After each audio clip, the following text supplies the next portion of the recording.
2000 இன்றைய வரைக்கும், அதாவது 2025 வரைக்கும் அதிகமாக முதல் பட இயக்குனர்களின், அதுவும் வெற்றிப்பட இயக்குனர்களின் திரைப்படங்கள் மட்டுமே அதிகமாக பணியாற்றியுள்ளேன். இந்நிலையில் அவ்வாறு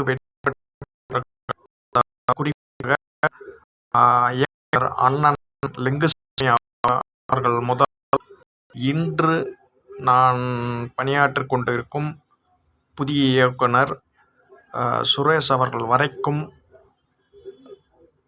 புதுப்பட புதியதாக திரைத்துறைக்கு வந்து கஷ்டப்பட்டு உதவி இயக்குனர்களாக பணியாற்றி தங்கள் அனுபவத்தின் மூலம் முதல் படத்தை வெற்றிப்படமாக்க போராடி அத்திரைப்படத்தை வெற்றிப்படமாக்கிய இயக்குனர்கள் பணியாற்றியது எனக்கு மிகுந்த பெருமை. இந்த நிலையில் அதற்கு மிக மிக முக்கியமான காரணம் அவர்கள் அந்த கதையின் மீது வைத்த நம்பிக்கை, அந்த தயாரிப்பாளர்கள் கதையின் மீது வைத்த நம்பிக்கை.